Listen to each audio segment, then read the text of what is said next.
উপন্যাস ডায়েরি চ্যানেলের পক্ষ থেকে আপনারা শুনছেন হৃদয় রাঙানো প্রেম। লিখেছেন সিনথিয়া ইসলাম সীমা, কণ্ঠে আমি তাসনুভা। পর্ব ৭।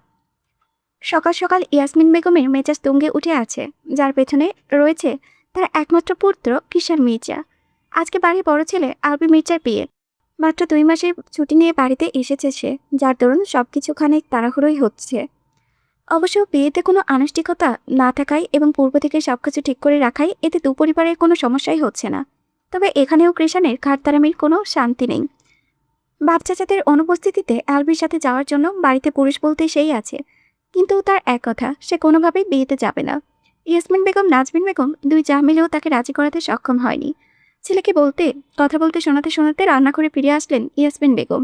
তাদেরকে কৃষাণ ফুপি আমেনা বেগম বললেন, তোমার আবার কি হলো? ওকে রাজি করাতে গিয়ে নিজে কেমন রক্তটা হয়ে ফিরেছো কেন? রাজি হয়নি? ওই ছেলে কার কথা শুনলে তো? রাজি হবে কি করে শুনি? আগে থেকেই দেখছি একটা কথা বললে দ্বিতীয়টাই বেলা তুমি নিজেই বোম হয়ে যাও। ভালো মতো না বোঝালে ছেলে মেয়ের কথা শুনবে নাকি?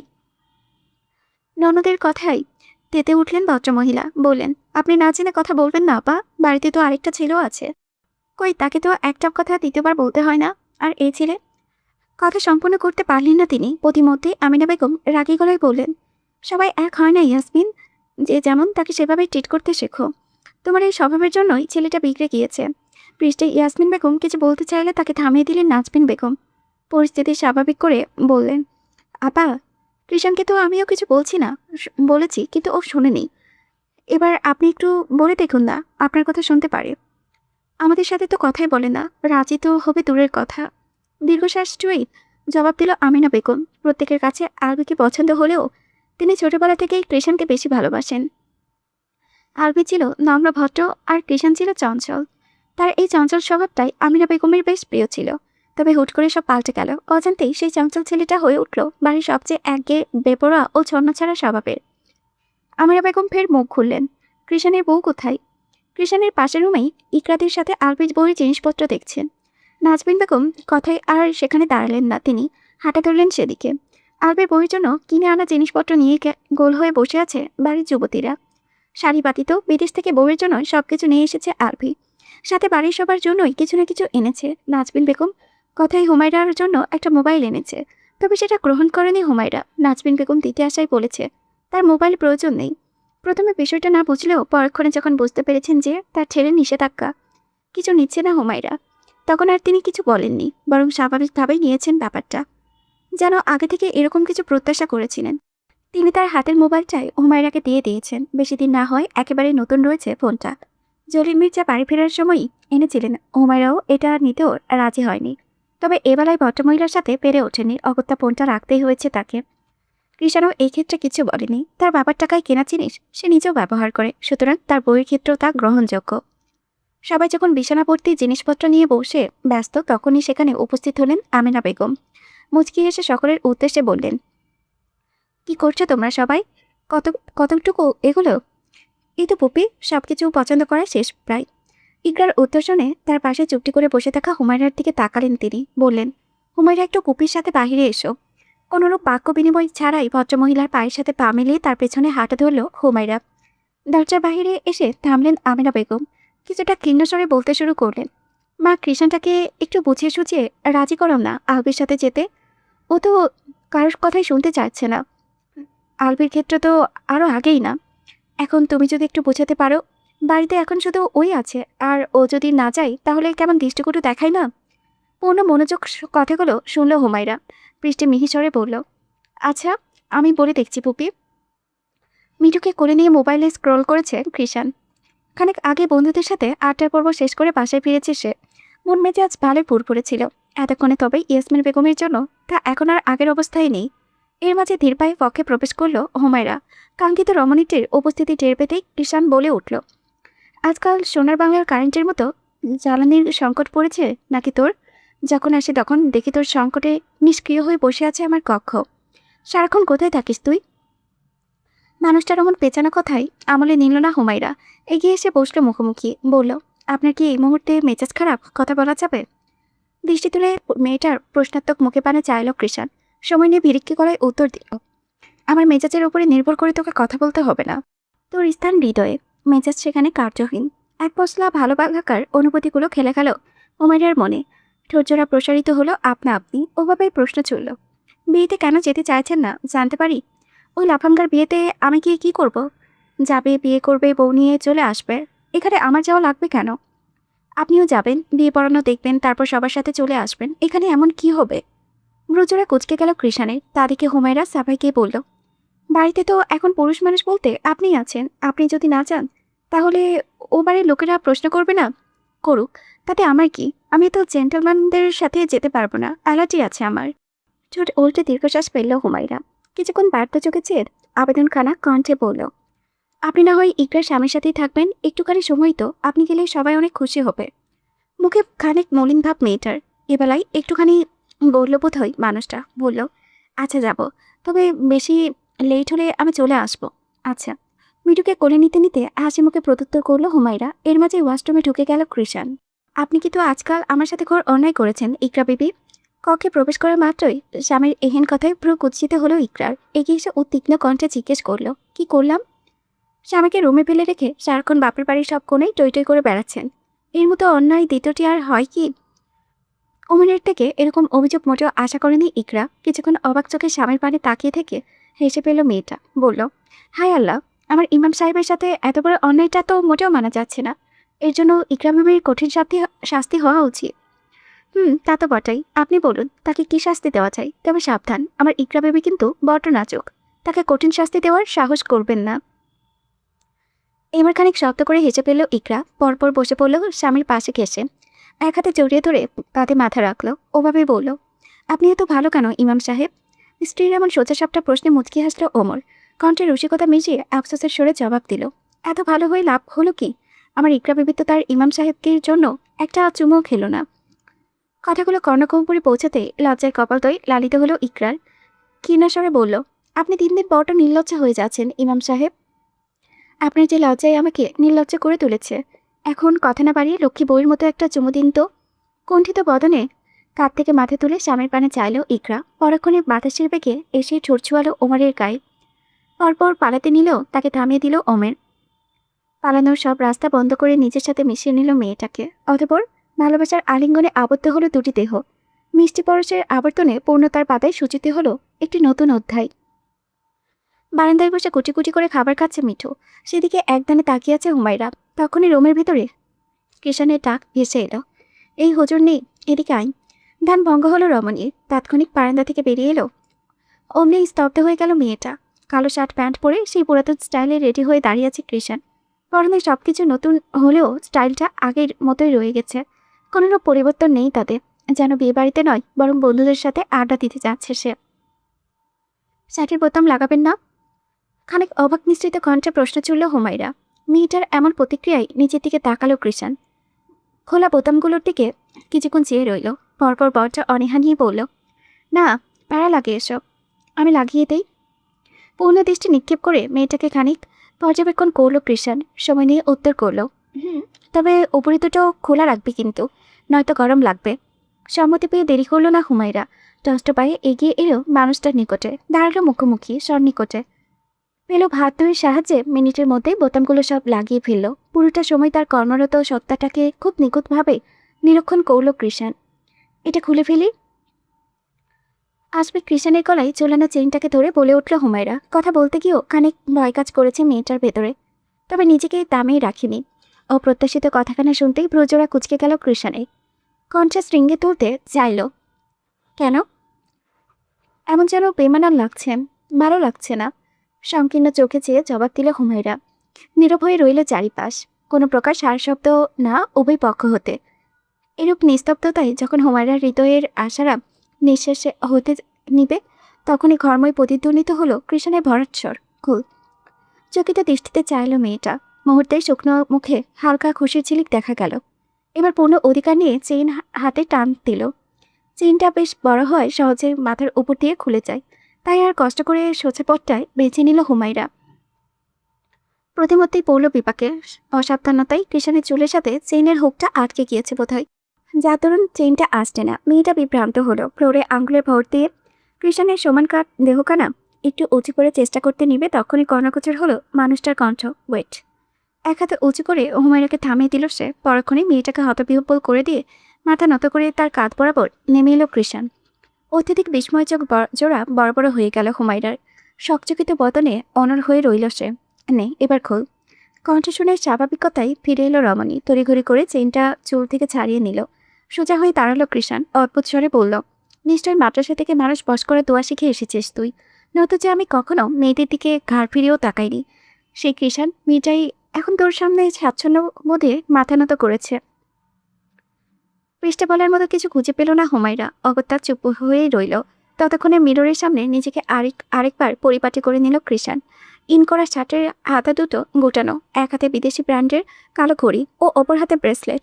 ব্যাস এতটুকুতেই চলবে। সবকিছু ঠিকঠাক দেখে টেবিলে রাখা কালো চশমাটা এবার চোখে লাগিয়ে দিল। বলল, লুক ড্যাশিং, তাই না হুজুরনি?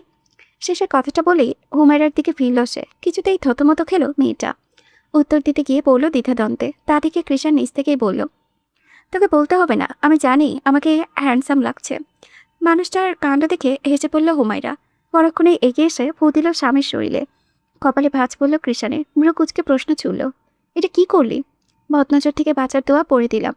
বিয়ে বাড়িতে কত মেয়ে মানুষ থাকবে, কার নজর কিরূপ আল্লাহ মালুম। এতক্ষণে এসে মুখ খুলল হুমায়রা। এর আগে দোয়া পড়ার কারণেই কিছু বলতে পারেনি। সত্যিই মারাত্মক সুদর্শন লাগছে তার বখাটে পুরুষটাকে। যে কোনো মেয়ের নজরে আসবে নিশ্চয়ই। তাই মোটেও ঝুঁকি নেবে না সে। মানুষের নজর ভয়ানক। হুমায়রার কাণ্ডে কৃষাণের হালকা কালচে ঠোঁটে সূক্ষ্ম হাসির দেখা মিলল। হিজাবের মধ্যে স্থান পাওয়া স্ত্রীর গোলগাল মুখখানা কিছুক্ষণ পরখ করল সে। পরপরে খানিক ঝুঁকে মুখোমুখি হলো মেয়েটার। কণ্ঠে খাতে নামিয়ে হুমায়রার সকল চিন্তা দূর করতে বলে উঠল, শোন হুজুরনি, যে সকল নারীদের সবাই দেখে তাদের দিকে কৃষাণ মির্জা কখনোই চোখ তুলে তাকায় না। আর যাকে আমি দেখি তার দিকে অন্য কেউ চোখ তুলে তাকাতে পারে না। সুতরাং আমি যেখানেই যাই শুধু এতটুকুই জানে রাখবি, এই সুবিন্যস্ত ধরনের বহির্ভাগে অগন্তি রমণীদের ভিড়ে কৃষাণ মির্জার দৃষ্টি সর্বদা আটকাবে হিজাবের আড়লে থাকা ঘরের এই রমণীর ধারে। বরপক্ষের আগমনী মুহূর্তেই হইচই পড়ে গেল রহমান বাড়িতে। মুরব্বীরা সব বেরিয়ে আসলেন তাদেরকে এগিয়ে নিতে। মানুষজনের তেমন বালাই নেই। আলবির পোপাপপি, মামা মামি আর কৃষাণ ও ওমর এসেছে সাথে। যিনি আর বাবা বাবা জাবের রহমান এসে সকলের সাথে কুশল বিনিময় করলেন। পরপরই সবাইকে নিয়ে চললেন বাড়ির ভেতরে। এদিকে যতটা সরবতায় মেতে আছে বাড়ির সকলে, ঠিক ততটার নিচে হয়ে রুমে বসে আছে জিনিয়া। মেয়েটাকে ঘিরে রাখা হলো কাজী মহল ও বান্ধবীরাও ছুটে গিয়েছে বড়াসার খবর শুনে। অথচ তার মধ্যে কোনো অনুভূতি নেই। যাকে ছোটবেলা থেকেই দেখে এসেছে তাকে দেখার আর কি আছে? বিয়ে নিয়ে কত স্বপ্ন ছিল তার। নিজের বিয়েতে সবাইকে নিয়ে আনন্দ উল্লাস করবে, লুকিয়ে লুকিয়ে জামাই দেখবে, আর কত কি। কিন্তু আর সব আশাতে পানি ঢেলে দিল তার পরিবার। কোনোরূপে আয়োজন ছাড়াই বিয়ে হয়ে যাচ্ছে তার, তাও আবার একটা এমন মানুষের সাথে যাকে সে দু চোখে সহ্য করতে পারে না। এই চিনিয়া, তোর জামাই তো দেখি সেই হ্যান্ডসাম, আর তুই বলিস মতন। বান্ধবীর কথায় ভাবনায় ছেদ পড়ল চিনিয়ার। বিরক্ত হলো সে। কিছু বলতে নেবে এর মাঝে আবারও শুনতে পেল বান্ধবীর উচ্ছ্বাসিত স্বর, দোস্ত, দুলাভাই তো একেবারে লাখে একটা। মোটেও হারাবি না তুই, বরং তোর সাথে সাথে আমিও জিতে যাব। মানে? মানে তোর একটা দেবর আছে, হেব্বি সুন্দর। আমি তো ভাই ফিদা। তুই তাড়াতাড়ি বিয়েটা করে আমার সেটিং করিয়ে দে বান্ধবী, তাহলে আমিও জিতে যাব। হতাশার নিঃশ্বাস ছাড়ল চিনিয়া। বলতে নিল, ফিদা হয়ে লাভ নেই, তার কথার মাঝেই লাগেজ হাতে কক্ষে প্রবেশ করলেন চীনের আম্মু জেসমিন রহমান। তাকে দেখতেই থেমে গেল দুই বান্ধবীর কথোপকথন। ভদ্রমহিলার সামনে এসে শাড়ি বের করে দিলেন। মেয়ের হাতে ধরিয়ে বললেন, তৈরি হয়ে নাও, একটু পরে বিয়ের কাজ শুরু হবে। জিনিয়া কোনো উত্তর দিল না। চুপচাপ হাত থেকে শাড়িটা নিয়ে ওয়াশরুমে ঢুকে গেল। দুদিন ধরে মায়ের সাথে কথা বলে না সে, পণ করে নিয়েছে আর কখনোই কথা বলবে না। সূর্যের তেজে কমে গিয়ে ধরণীতে নেমে এসেছে এক অদ্ভুত শান্তি। মৃদু বাতাসের ছোঁয়ায় ঘনে ঘনে দোল খাচ্ছে নবীন পত্তর। আবারও কিছু কিছু জোরে পড়েছে মাটিতে। ভেতরে থাকতে থাকতে অতিষ্ঠ হয়ে বাহিরে বেরিয়ে এলো কৃষাণ। একটা গাছের নিচে এসে দাঁড়ালো। সে কখন থেকে বিরক্তি নিয়ে বিয়ে পড়ানো শেষ হওয়ার আশায় বসেছিল সে। অথচ বিয়ে পড়ানো শেষ হওয়ার পরেও বাড়ি ফেরার নাম নেই। এবেলায় আর সহ্য করতে না পেরে বেরিয়ে এসেছে ছেলেটা।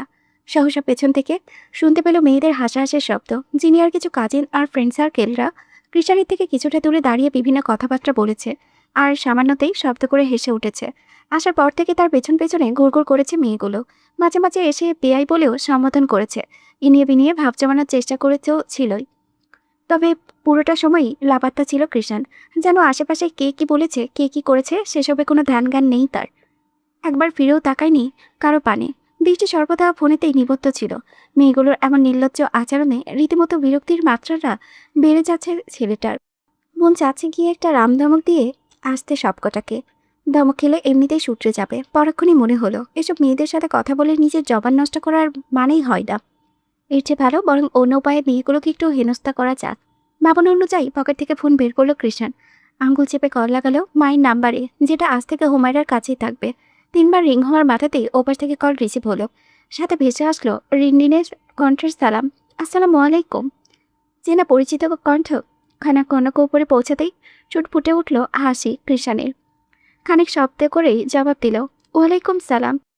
কৃষাণের কণ্ঠ রোধ হলো, পৌঁছালো মেয়েগুলোর নিকট। কথাবার্তা বন্ধ করে নির্জীব হয়ে রইল তারা। পূর্ণ মনোনিবেশ করল যুবকের কথার মধ্যে। হঠাৎ কল করলেন যে? অতীত দিয়ে কতটুকু এগোলো সবকিছু?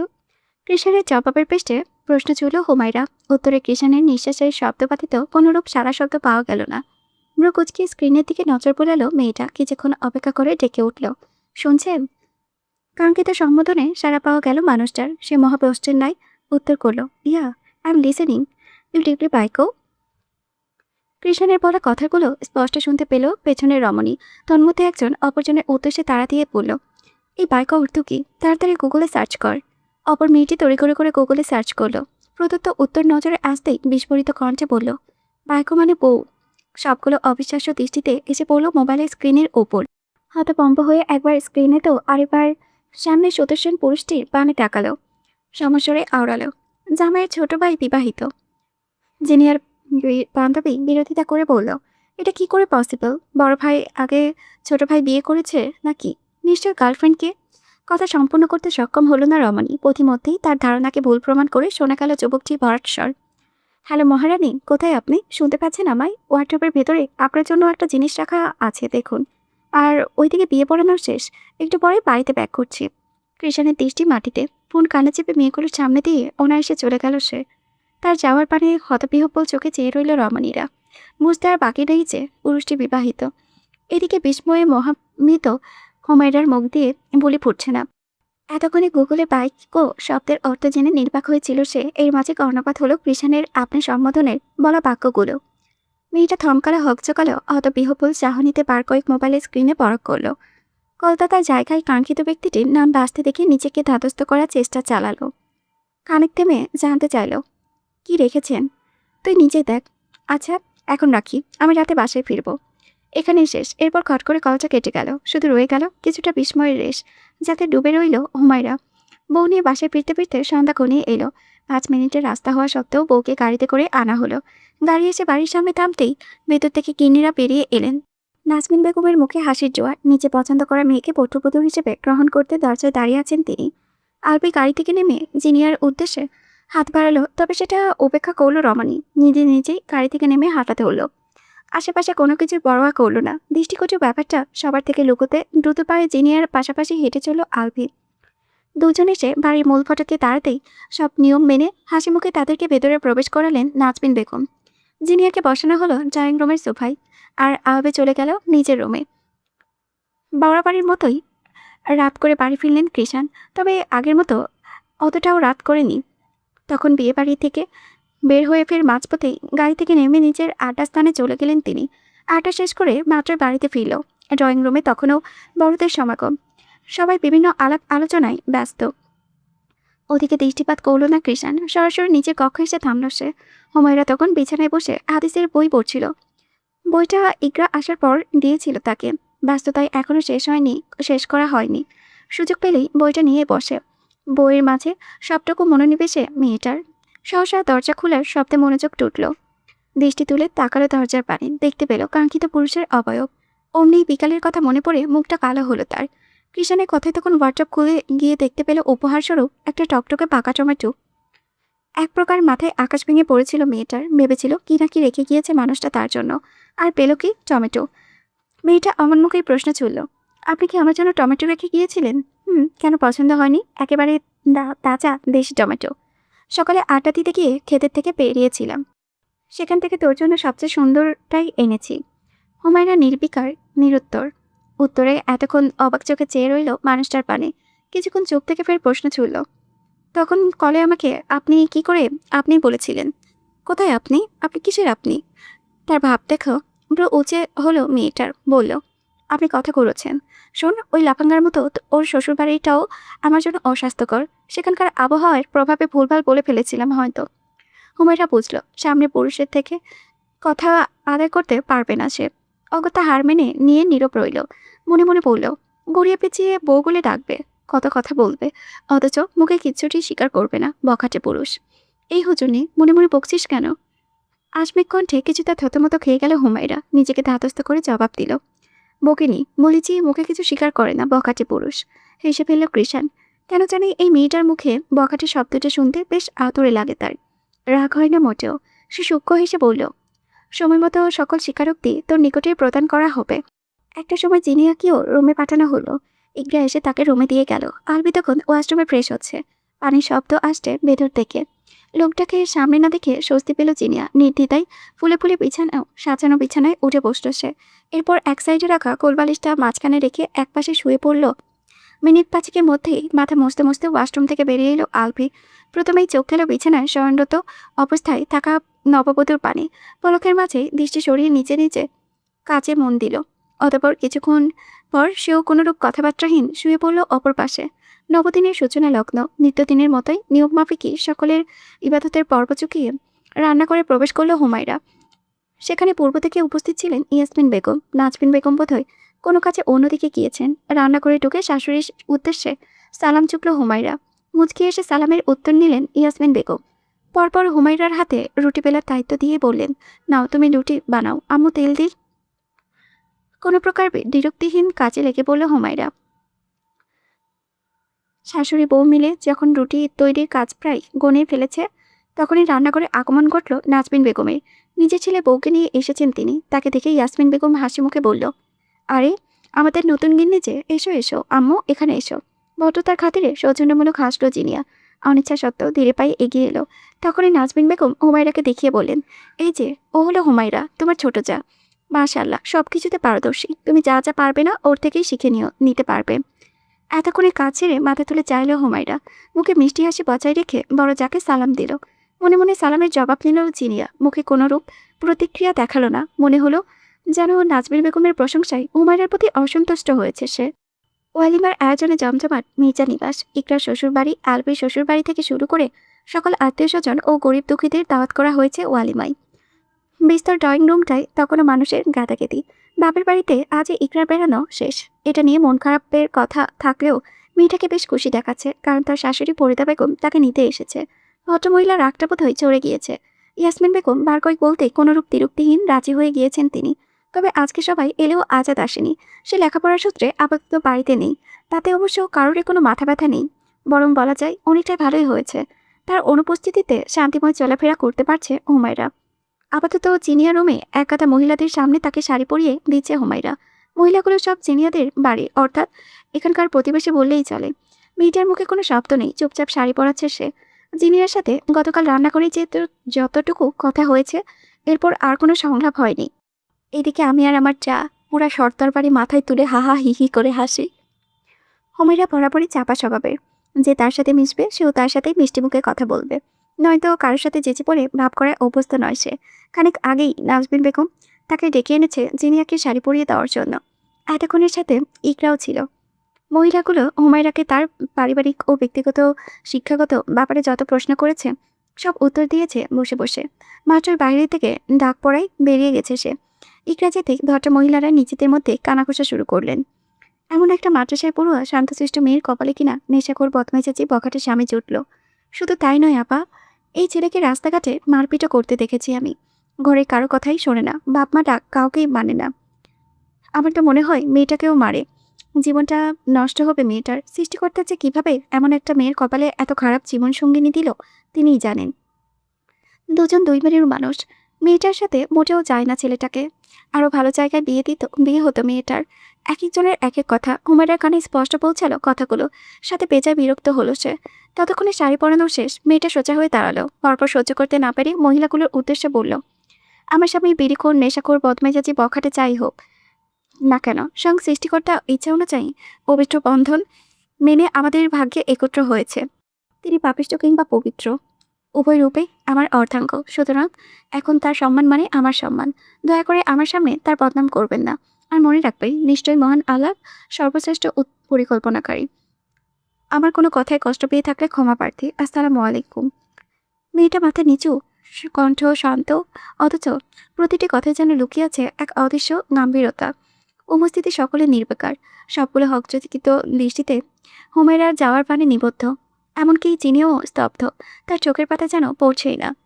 এদিকে দরজার বাহিরে থেকে রমণীর বলা বাক্যগুলো শুনে কারো পদচকুল থমকে গেল। থমকালো তার মস্তিষ্ক। এক লম্হার জন্য নিজেকেই নিজের বিশ্বাস হলো না তার। আপনি এখানে? দরজার বাহিরে কিছুটা দূরে ঠায় দাঁড়িয়ে থাকা কৃষাণকে দেখতে ছুড়ে পড়ল প্রশ্ন হুমায়রা। মানুষটা বোধহয় অন্য ভাবনাতে ডুবেছিল। গলার আওয়াজে কেমন যেন সম্বিত ফেরার নাই নড়ে উঠল। সময় নিয়ে সোজাসাপটা উত্তর করল, তোকে খুঁজছিলাম। এখানে কি করছিলি? বড় বাবাকে শাড়ি পরাতে এসেছিলাম। না বলতে হবে, জীবনে সব দিক দিয়ে হেরে গেলেও বইয়ের দিক থেকে একেবারে গর্জিয়াসভাবে জিতেছি। মনে মনে বলল কৃষাণ, মুখে বলল, ও। তাদের কথার মাঝে একজন ভদ্রমহিলা এদিকে এলেন। রুমে প্রবেশ করতে নিবে তখনই হুমায়রার দিকে নজর যেতে না চিনতে পেরে কৃষাণকে জিজ্ঞেস করল, এটা কে? ইকরার বান্ধবী। অভ্যাস মোতাবেক কোনো কিছু না ভেবেই উত্তর দিয়ে বসল কৃষাণ, অথচ পাশে থাকা রমণীর বুকে গিয়ে বেঁধল কথাখানি। মহিলাটি আর কিছু বললেন না, হুমায়রার পাশ কাছে রুমে চলে গেলেন। তিনি পুরোটা সময় নির্জীব প্রাণীর মতো থম মেরে রইল। মেয়েটা কিচ্ছুটি বলল না আর। ঘড়ির কাঁটায় তখন 4:30 পৌঁছিয়েছে। বাড়ি তখন শূন্যের কোঠায়। একেধারে সকল আত্মীয় স্বজনের বিদায় হয়েছে। আকাশের অবস্থা সুবিধার নয়। নাজমিন বেগম ও ইয়াসমিন বেগম দুইজা তৈরি হয়ে আসতেই তড়িঘড়ি করে বাড়ির জন্য রওনা শুরু করলো মোল্লা পরিবার, অর্থাৎ ইকরার শ্বশুরবাড়ির লোকজন। এতক্ষণে এই অপেক্ষাতেই বসেছিল তারা। যাওয়ার সময় হুট করেই দুই বেআইনকে তাদের সঙ্গে যাওয়ার জন্য আবদার ছুড়ে বসল ফরিদা বেগম। দুজনে প্রথমেই অমত করেছিল, তবে ফরিদা বেগম নাছোড়বান্দা। আর এমনিতেও সবে মন মানিল্যতার পর্ব শেষ হয়েছে, তাই এখন ফরিদা বেগমের আগে অনুরোধের বিরুদ্ধে যেতে পারেনি দুইজা। বাধ্য হয়ে মেয়ের বাড়িতে যেতে ইচ্ছে করেছে তাদের। ইকরা তো মহা খুশি। কতক্ষণে হুমায়রার পেছনেও লেগেছিল যাওয়ার জন্য, তবে হুমায়রাকে কোনোভাবে রাজি করানো সম্ভব হয়নি। অগত্যা তাকে বাড়িতে রেখেই যেতে হচ্ছে। সবাই চলে যেতে দরজা লাগিয়ে এসে রুমে বসল হুমায়রা। আপাতত বাড়িতে সে ছাড়া আর কেউ নেই। কৃষাণ আরও আগেই বাইরে বেরিয়ে গিয়েছে। সময়ের সাথে পাল্লা ধরে আকাশের অবস্থা ক্রমান্বয়ে খারাপের দিকে যাচ্ছে। প্রবল বাতাসের সাথে অম্বর জুড়ে কালো মেঘের মেলারা ছোটাছুটি করেছে। যে কোনো সময় ভারী জলরাশির ধারা হয়ে জমিনে লুটিয়ে পড়বে তারা। মাগরিবের সালাত সম্পন্ন করে করিডোর দিয়ে আকাশের এমন অবস্থা দেখে বাস্তবায় রুমে এলো হুমায়রা। এর মাঝেই বিদ্যুৎ চলে গেল। বিছানা হাতটা ফোনটা বের করে কৃষাণের নাম্বারে কল লাগালো। একবার, দুবার, তিনবার, গুনে গুনে 5বার কল দেওয়ার পরেও যখন ওপাশ থেকে রেসপন্স মিলল না, তখন বিষণ্ণ মনটা আরও বেশি উঠল মেয়েটার। আর কল দিল না সে। সময় নিয়ে হোয়াটসঅ্যাপে একটা মেসেজ লিখলো, আসসালামু আলাইকুম, বাড়িতে কেউ নেই। আম্মু, বড় আম্মু, ইকরার শ্বশুর শাশুড়ি জোর করে তাদেরকে নিয়ে গিয়েছে সাথে। পারলে একটু তাড়াতাড়ি বাড়িতে আসার চেষ্টা করবেন। রবি ছোটখাটো ব্যাচেলার রুমটাই আজকে দারুণ আড্ডা জমেছে। একটু পরপরই অশান্ত প্রকৃতির সঙ্গে তাল মিলিয়ে শোনা যাচ্ছে 4টি পুরুষালী কণ্ঠের হইচই। 4 বন্ধু মিলে বাজি ধরেছে, লুডো খেলেছে আর ঝালমুড়ি খাচ্ছে। খেলাটা চলেছে রবির ফোনে, আর বাদবাকি সবার ফোনে বিছানায় এখানে সেখানে পড়ে আছে। খেলা একেবারে শেষ পর্যায়ে। সকলের ভেতর টান টান উত্তেজনা। দুর্ভাগ্যক্রমে এবার 3বারের বেলায় হেরে গেল রবি। সাথে সাথে আরেক দফা হয়েছে পড়ল। কৃষাণের মুখে বিশ্বজয়ের হাসি। 3বারই প্রথম হয়েছে সে। মসজিদে তখন এশার আজান পড়েছে। রবি মন খারাপ করে বলল, আজকে আর খেলবো না। আজকে লাখ খারাপ আমার। প্রতিবার হারার পর একই কথা বলিস। বলতে বলতে কিছুটা দূরে বালিশের কাছ থেকে মোবাইলটা আনলো কৃষাণ। পরপরই স্ক্রিনের দিকে তাকিয়ে 480 ভোল্টেজের ধাক্কা খেল। কণ্ঠনালে চিরে বেরিয়ে আসলো অস্পষ্ট আর্তনাদ। Oh no! কিরে, কি হয়েছে? কৃষাণ মধ্যেই সে কোনো দিকে না তাকিয়ে উঠে দাঁড়ালো। বাহিরের অদৃশ্য পাপাড়াতেই ভেতর থেকে বাকিরা চেঁচিয়ে উঠল, এই এই, বৃষ্টির মধ্যে কোথায় যাচ্ছিস তুই? ছাতা নিয়ে যা। আর জিতলি যে ট্রিট নিয়ে যাবে না? Go to the hell. ভেতরে শুধু তার গলার আওয়াজটাই পৌঁছাল। কণ্ঠের মালিকের অবয়ব ততক্ষণে চোখের আড়াল হয়ে গিয়েছে। বাইরে তুমুল বর্ষণ। আধারে ঢাকা মির্জা নিবাস। বিদ্যুৎ লাইনের বিচ্ছন্নতায় চারিদিকে কুটকুটে অন্ধকার নেমে এসেছে। মানবশূন্য নির্জীব বাড়িটায় নামাজ করে কুটিসুটি মেরে বসে আছে হুমায়রা। দেওয়ালে পিঠে গিয়ে হাঁটুতে মুখ গুজে রেখেছে। কোনোরূপ নড়চড় নেই। সহসা বেরানো দরজায় ফাঁক গলে হালকা কৃত্রিম আলোরেখা প্রবেশ করলো কক্ষটিতে। ধীরে ধীরে সেই আলোর ঔষধটি হুমায়রার একদম নিকটে এলো। ধ্বনিত হলো একটি হিমহার করা কণ্ঠ। হুমায়রা। কৃষাণের অবস্থা ভিজে জুবুজুবু হয়ে আছে। ললাটে থাকা চুলের থেকে টুপটাপ করে পানি পড়ছে হুমায়রার শরীরে পড়তেই আস্তে ধীরে মাথা তুলে তাকালো সে। সেদিকে তাকাতেই বুকটা ছাদ করে উঠল কঠোর মানবের। কান্নার তরুণ মেয়েটার চোখ মুখ ফুলে গিয়েছে, রক্তিম বর্ণ ধারণ করেছে ফর্সা আদব। ছেলেটা উদ্বিগ্ন হলো, উতলা কণ্ঠে জিজ্ঞেস করল, বেশি ভয় পেয়েছিস? তার এমন মোলায়েম কণ্ঠের পৃষ্ঠে কোনো বাক্য বিনিময় করল না রমণী। সময় নিয়ে দুদিকে মাথা নাড়ল, বোঝালো না, ভয় পায়নি সে। পরক্ষণে বসা থেকে উঠে দাঁড়ালো, হাঁটা ধরল কক্ষের উদ্দেশ্যে। তার কাণ্ডে কিছুটা অবাক হলো কৃষাণ, তবে কিছু বলল না, নিজেও চলল পিছু পিছু। কক্ষে এসে সরাসরি বিছানায় গিয়ে শুয়ে পড়ল হুমায়রা। সেদিকে এক পল তাকিয়ে নিঃশব্দে ওয়াশরুমে ঢুকে গেল কৃষাণ। ভেজা শার্ট প্যান্ট পাল্টে নিজেও এসে শুয়ে পড়ল পিনপতার নীরবতা বহমান কক্ষ জুড়ে। তখন ফোনটা হাতের কাছে ছিল না, আর আমার ফোন তো সবসময় সাইলেন্টেই থাকে জানিসই, সেজন্য কল মেসেজ দেখিনি। আসমিক নীরবতা চিরে কানে ভেসে আসলো কৃষাণের পুরুষালী কণ্ঠের স্বীকারোক্তি। উত্তরে হুমায়রার তরফ থেকে কোনোরূপ প্রতিক্রিয়া মিলল না। ফের শোনা গেল একই স্বর, কারেন্ট কখন গিয়েছিল? ফোনের ফ্ল্যাশ জ্বালিয়ে রাখলি তো এতটা ভয় পেতি না। আমি অন্ধকারে ভয় পাই না, এর আগেও এমন পরিস্থিতিতে একাই ছাদে ছিলাম। কৃষাণের স্মরণে এলো সেই রাতের কথা, বুঝতে পারলো মেয়েটা ভয়ে কাঁদেনি, অন্য কারণে কেঁদেছে। তাৎক্ষণিক প্রশ্ন চলল, তাহলে চোখে মুখের এই অবস্থা কেন? কেউ কিছু বলেছে? না। তাহলে কথা বলছিস না কেন? এবারেও নিরুত্তর রইল হুমায়রা। মেয়েটার এমন নীরবতা মোটেও সহ্য হচ্ছে না কৃষাণের। সে হুট করে পেছন থেকে কোমর জড়িয়ে ধরল, পরপর হ্যাঁচকে টানে হুমায়রার ছোট্ট দেহটাকে নিজের দিকে ফেরালো। মুহূর্তেই দুজনে মধ্যবর্তী দূরত্ব খুঁজে গেল। ব্যাপারটা বোধহয় পছন্দ হলো না হুমায়রার। সে নিজেকে ছাড়ানোর চেষ্টা চালিয়ে শান্ত কণ্ঠে বলল, ছাড়ো না মাই। তার প্রতিক্রিয়া দেখে কপাল কুঁচকে গেল কৃষাণের। গম্ভীর আওয়াজে শুধালো, কি হয়েছে? কিছু না, ছাড়ো না মাই। তাহলে এমন করছিস কেন? আর চোখে মুখেরই বা এমন অবস্থা কেন? কিছু হয়নি আমার, আর হলে বা আপনার কি হই আমি আপা? বাক্য শেষ করতে পারল না, এর আগেই কৃষাণের ঠান্ডা হাত মেয়েটার ঘাড় চেপে ধরল। বলিষ্ঠ হাতে কিছুটা শক্তি প্রয়োগ করে তার ছোট্ট মুখটা একেবারে কাছাকাছি নিয়ে এলো। এতটা কাছাকাছি যে শ্বাস প্রশ্বাসের বাড়িতেও হুমায়রার জবান আপনা আপনি বন্ধ হয়ে গেল। তখনই হৃদয়ে ঝড় তুলল মানুষটার অদ্ভুত স্বর, ট্রাস্ট মি। যদি আজকে সিগারেট না খেতাম তাহলে এক্ষুনি তোর দেহর প্রতিটা অঙ্গ প্রথম তোকে চেনার চিহ্ন এঁকে দিতাম আমি। নিচের দিকে তাকালেই বুঝতে পারতি তুই কে, এই কৃষাণ মির্জার। ক্ষণিকের জন্য গা শুধু শিউরে উঠল হুমায়রার, নড়াচড়া বন্ধ করে স্তব্ধ হয়ে রইল সে। এর মাঝেই কৃষাণ আবারও জিজ্ঞেস করল, কি হয়েছে? আজ হঠাৎ এত জেদ দেখাচ্ছিস কেন? কারো জেদ সহ্য অভ্যস্ত নয় আমি। পরে রেগে গিয়ে তোকে কষ্ট দিয়ে ফেলবো, কিন্তু তাড়াতাড়ি বল কি হয়েছে। একটু থেমে পড়ল। কেউ কিছু বলেছে? নাকি আমার কোনো আচরণে কষ্ট পেয়েছিস? না। ছোট্ট উত্তর হুমায়রার। এবারও না সূচক শব্দে মেজাজ খারাপ হলো কৃষাণের। কপালের রগ ফুলে উঠল নিমিষেই। চরম পর্যায়ে পৌঁছে গেল রাগ। বুঝতেই কপালে কপাল ঠেকিয়ে দিল সে। শ্বাস নিয়ে নিজেকে দমানোর চেষ্টা করে অত্যাধিক শান্ত গলায় বলল, শোন হুজুনি, আমি জানি আমি অগোছালো, আমার অনুভূতিগুলো অগোছালো। জানি না কি নিয়ে অভিমান করেছিস বা কিভাবে তোর অভিমান ভাঙাবো। শুধু এতটুকুই জানি, তোর নীরবতা এই হৃদয়টিতে জ্বালার সৃষ্টি করে। সহ্য হয় না আমার। খানিক থেমে ফের কাতর কণ্ঠে ডেকে উঠল, এই হুজুরনি, কথা বলবি না? আপনি কি এখনো আমায় বউ হিসেবে মানেন না? এত করে এসে মুখ খুলল হুমায়রা। অপ্রত্যাশিত প্রশ্নটা শুনে ভ্রু কুঁচকে গেল কৃষাণের। বলল, না মানলে এভাবে আমার বুকে থেকে আমার সাথে যে দেখাতে পারতি? তাহলে তখন ওই আন্টিকে আমার পরিচয় জিজ্ঞেস করাতে যে বললেন ইকরার বান্ধবী। হজট খাওয়ার মতো দৃষ্টি নিক্ষেপ করলো কৃষাণ। ভীষণ অবাক হলো। হুমায়রা যে এই ব্যাপারটা নিয়ে রাগ করবে তা কল্পনাতেও আসেনি। তার মতো নেশাখোর বখাটের বইয়ের পরিচয় না পেয়ে এত অভিমান এই মেয়ের। দু হাতে চাপ প্রয়োগ করলো স্টিল লথানো দেহখানা এবার নিজের ওপরে নিয়ে এলো কৃষাণ। হুমায়রার পুরো শরীরের ভার তখন তার ওপরে। অবচে আলোয় রমণীর ফোলাফোলা মুখে পানে তাকিয়ে সে বিকৃত কণ্ঠে বলল, এই নেশাখোর বিড়িখোর বখাটে ছেলেটার বউয়ের স্বীকৃতি পাওয়ার তোর এত ইচ্ছে? মানুষ যখন তোকে নেশাখোরের বউ বলবে তখন? মানুষ বলায় কি, সত্যি তো এটাই, আপনি আমার স্বামী আর আমি আপনার। শেষের দিকে এসে থেমে গেল মেয়েটা। ঠোঁট চেপে হাসল কৃষাণ। পরক্ষণেই হুমায়রার অসম্পূর্ণ বাক্যটিতে পূর্ণতা দিতে তার কানের কাছে মুখ নিয়ে নেশাতুর কণ্ঠে ফিসফিস করে বলল, বউ, আমার বউ, এই কৃষাণ মির্জার বউ, বখাটে কৃষাণের একমাত্র আদরে বউ, বউ বউ বউ। অদ্ভুত ভালো লাগার অনুভূতিতে ক্লান্ত আঁখি যুগল নেভে এলো হুমায়রার। আবেশে মুখ গুজে দিল মানুষটার চওড়া বুকে। ভেতরে তখন তোলপাড়, তবে উপরে একেবারে স্থির হয়ে আছে সে। কৃষাণের আলগা হাত এবার শক্ত হলো। শক্তপোক্ত একটা বাঁধনে জড়িয়ে নিল স্ত্রীর অনড় দেহটাকে। পরপর দুজনেই পাড়ি জমালো ঘুমের দেশে। বাংলার 12টি মাসের অন্তিম অধ্যায় লিখে ক্যালেন্ডারে প্রতিটি পাতায় নতুনত্ব নিয়ে আগমন ঘটেছে এক নতুন বর্ষের। জরাজীর্ণ ও গ্লানিময় অতীতকে পেছনে ফেলে নতুন স্বপ্ন ও সম্ভাষণার বেঁচে থাকার এক নতুন সূচনা যেন এই নববর্ষ। প্রত্যেকটি ধরনের প্রতিটি প্রান্তে আজ ছড়িয়ে পড়েছে নতুনত্বের আমেজ। নববর্ষকে বরণ করে নিতে বিভিন্ন প্রতিষ্ঠানে বন্দোবস্ত করা হয়েছে বিরাট আয়োজনের। সাংস্কৃতিক ও ঐতিহাসিক অনুষ্ঠানে জমে উঠেছে শিক্ষা প্রতিষ্ঠান।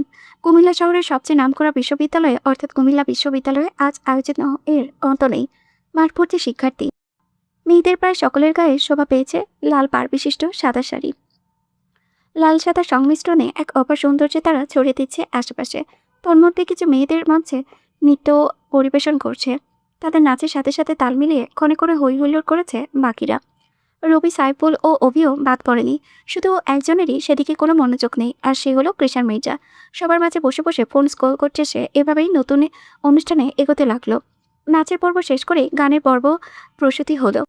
প্রায় সব ইয়ার থেকে কেউ না কেউ গানে অংশগ্রহণ করেছে, তবে থার্ড ইয়ারের একজনেরও নাম নেই।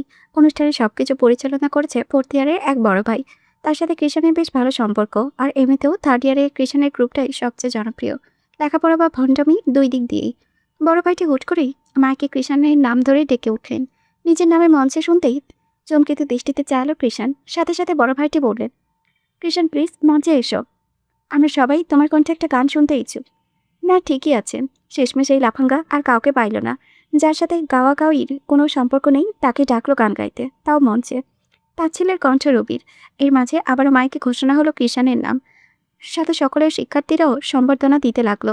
এদিকে কৃষাণ এখনও নিষ্পৃহ। অভি গলা উঁচিয়ে সিনিয়রদের উদ্দেশ্যে বলতে নিল, ভাই কৃষাণ এসব পারে না। শেষটুকু আর উচ্চারণ করতে পারল না বেচারা। এর আগে তার সামনে দিয়ে লম্বা লম্বা পায়ে মঞ্চের দিকে এগোতে দেখা গেল কালো জিন্সের জ্যাকেটে পরিহিত চিরচেনা বন্ধু নামক যুবকটিকে। তিন বন্ধুর চোখ ছানাপড়া হয়ে গেল। অনর আঁকি যুগলে স্থির করে তাকিয়ে রইল স্টেজে মাইকের হাতে দাঁড়ানো বন্ধুর দিকে।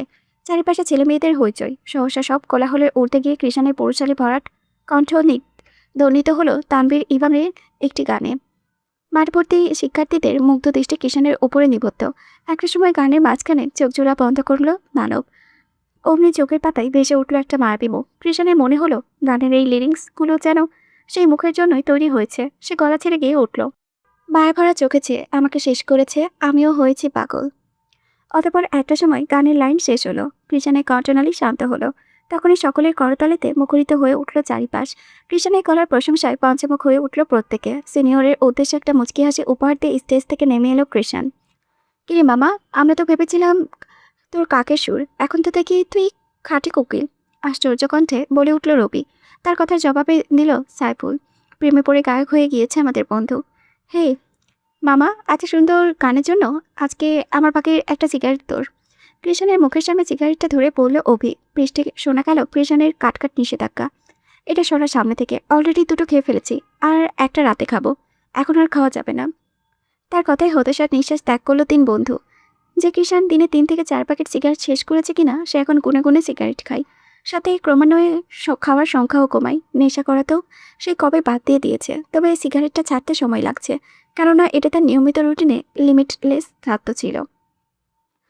কিন্তু এখন দিন দিন তার লিমিটের ভেতরে এসে গিয়েছে। এভাবেই হয়তো একটা সময় একেবারে ছেড়ে দিতে পারবে। এই দিলবার।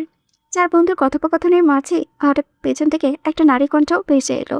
তাৎক্ষণিক কৃষাণ ব্যতীত বাকি 3 জন সেদিকে তাকালো। দেখতে পেল কিছু সিনিয়র আপু এদিকটায় এগিয়ে আসছে। মেয়েগুলো একেবারে তাদের সামনে এসে থামলো।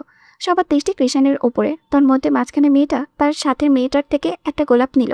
হুট করে বলে বসলো, এই যে জুনিয়র, তোমাকে আমার পছন্দ হয়েছে, নাও ফুলটা দিয়ে আমাকে প্রপোজ করে জলদি। মেয়েগুলোকে ভার্সিটির সবাই চেনে। এদের কাজই সবসময় জুনিয়রদের খাটানো ও তাদের পিছে লেগে থাকা।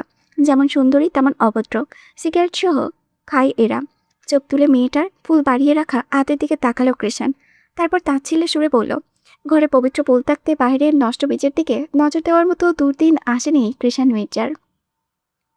বড়সড় একটা বজ্রপাত পড়ল যেন উপস্থিতি প্রত্যেকের মাথায়। কৃষাণের বলা ঘরে শব্দটিতে পুরো হাই ভোল্টেজের ধাক্কা খেয়েছে রবি, অভি ও সাইফুল। তবে তারা মুখ খোলার আগেই চেঁচিয়ে উঠল সামনের রমণী, how dare to talk with me by this language. আস্তে মামনি, বলে উঁচু করলে ভিডিও ভাইরাল। মেয়েটার মুখের সামনে ভিডিও করলে ধরল তো রবি। ভিডিওতে দেখা যাচ্ছে মেয়েটার কৃষাণকে প্রপোজ করার দৃশ্য। সাথে দুজনের কথাবার্তা স্পষ্ট শোনা যাচ্ছে। মেয়েটি এবার দমে গেল। ভিডিওটা অন্যদের কাছে পৌঁছালে সবাই তাকে নিয়ে মজা উড়াবে। যেটা কখনোই হতে দেওয়া যাবে না। রাগে কিছুক্ষণ সাপের নাই হিসেস করল সে। পরপর সঙ্গীদের নিয়ে স্থান ত্যাগ করতে করতে বলল, তোদেরকে আমি দেখে নেব।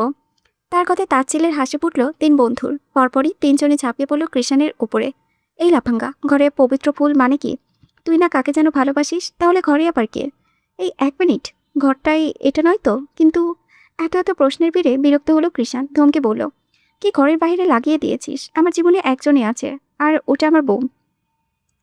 এক প্রকার আকাশ থেকে টপকে বলল যেন ছেলেগুলো, কণ্ঠনালী দিয়ে যেন বিস্ময়ে বেরোচ্ছে কথা। সাইফুল খুব কষ্টে বলল, এর মানে তুই বিবাহিত? হুম।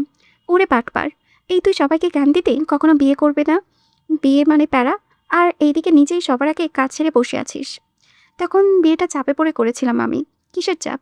উত্তরের বিয়ের সব ঘটনা একেবারে খুলে বলল কৃষাণ। তিন বন্ধু সেই ঘটনা শুনল মনোযোগ দিয়ে। অপরাহ্নে নাজমিন বেগমের ডাক শুনে রুম থেকে বেরিয়ে এলো হুমায়রা।